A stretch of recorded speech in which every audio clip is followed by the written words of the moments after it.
Bem-vindos a Real Economy. Neste episódio vamos falar da maior reforma da história da União Europeia, o Pacto Ecológico Europeu.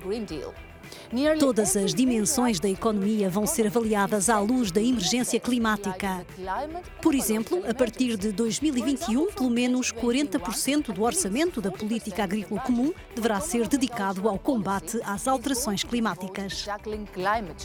Já a seguir, vamos até Portugal conhecer as mudanças no setor energético nacional. Depois falamos com o vice-presidente da Comissão Europeia, em Berlim, para saber como é que a reforma será financiada. Mas antes, vamos ver para onde queremos ir e como chegar lá. O Pacto Ecológico Europeu é o grande plano da União Europeia para combater as alterações climáticas. Entre os objetivos para 2030, um corte mínimo de 40% nos gases com efeito de estufa, em relação a 1990, uma parte mínima de 32% de energias renováveis no consumo total e pelo menos 32,5% de poupanças energéticas. Será preciso investir entre 1% a 2% do PIB europeu em novas infraestruturas, contratos públicos, investigação e desenvolvimento e reequipamento industrial. A Comissão Europeia estima que o investimento adicional necessário para atingir os objetivos climáticos de 2030 é de 260 milhões de euros por ano e propõe a soma de 45 mil milhões anuais. Um valor insuficiente que deverá obrigar as empresas e os particulares a assumirem parte dos investimentos. Será também necessário um investimento público dos governos nacionais. Alguns Estados-membros estão no bom caminho no que toca às energias renováveis. É o caso de Portugal. No ano passado, de janeiro a novembro, 53% da energia consumida foi proveniente de fontes renováveis. A Euronews esteve em Portugal para saber como é que o país chegou onde chegou e o que vai fazer a seguir.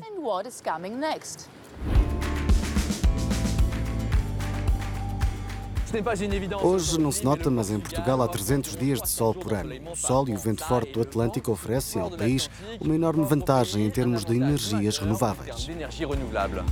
Financiadas em parte pelo Banco Europeu de Investimento, as turbinas eólicas são um dos eixos centrais da política energética portuguesa. Temos aqui 13 turbinas, cada turbina representa 3,6 megawatts para uma capacidade total de 46,8. Recorremos a empresas locais para fabricar parte destes componentes, nomeadamente empresas de Aveiro, o que gera efeitos positivos para o tecido produtivo português.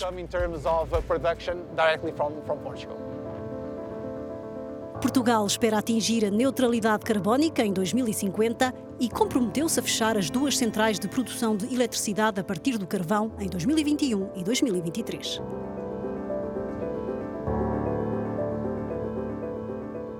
Em março de 2018, a produção de energia renovável em Portugal ultrapassou temporariamente o consumo total do país, cobrindo mais de 103% da procura interna. Portugal quer exportar o excedente energético para a Europa, uma ambição bloqueada durante muito tempo pela França. Mas em 2018, Paris comprometeu-se a ter rapidamente uma interligação elétrica. Tudo vai depender da forma como a rede vai ser gerida. Já estamos interligados à Espanha e estamos a trabalhar para ter mais 2 ligações. Mas isto não é tudo. Há um outro aspecto do mercado, a procura. São as chamadas estratégias de procura-resposta, em que se paga a empresas para parar os equipamentos quando há um pico ao nível do consumo. Além do impacto ao nível do clima, do ambiente e da saúde, as energias renováveis podem ter enormes vantagens a nível económico, financeiro e social. A Península Ibérica, incluindo Portugal, pode ser o próximo Qatar das energias renováveis. Quando olhamos para o vento, o sol e se tivermos as interligações adequadas entre a Península Ibérica e França, poderemos fornecer toneladas de eletricidade renovável derivada do sol e do vento.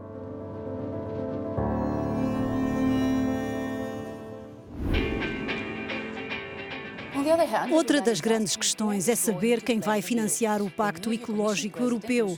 A presidente da Comissão, Ursula von der Leyen, prometeu 100 mil milhões de euros para financiar a transição energética. Mas há muito mais para fazer. Em Berlim falámos com o vice-presidente da Comissão Europeia sobre as implicações desta transição para os cidadãos e para as empresas.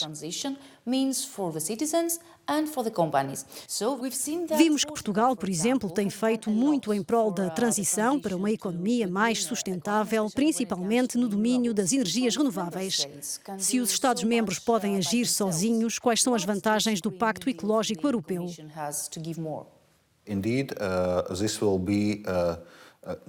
Não se trata apenas de atingir alguns objetivos, mas de uma transformação substancial da economia. É esse o propósito do Pacto Ecológico Europeu.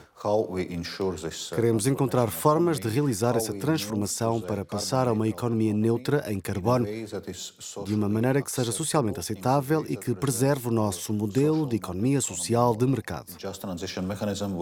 O mecanismo para uma transição justa fará parte do plano de investimento para uma Europa sustentável, que visa mobilizar investimentos para essa transição. A ideia é desbloquear pelo menos 1 bilhão de euros de investimento na próxima década. O mecanismo para uma transição justa estará mais direcionado para apoiar as regiões e setores mais afetados pela transição, como, por exemplo, as regiões que produzem carvão. Qual é a definição da Comissão Europeia de investimento ecológico?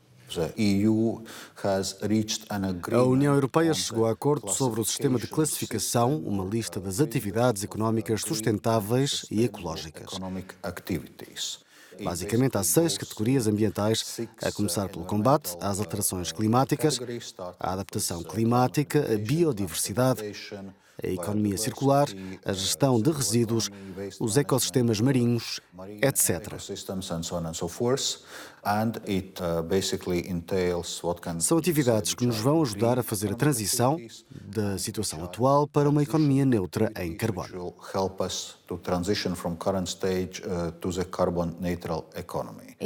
Vai ser mais caro para os cidadãos concretizar todos esses investimentos e objetivos? Por um lado, podemos dizer que sim, certos empregos vão desaparecer, certos combustíveis fósseis vão ficar mais caros, mas, ao mesmo tempo, haverá a criação de novos empregos na economia verde e novas economias que vão permitir que a transição, e em particular a transição energética, seja acessível.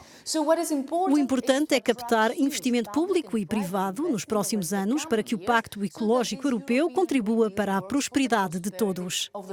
É um grande desafio. Muito obrigada por estar connosco. Até breve na Euronews.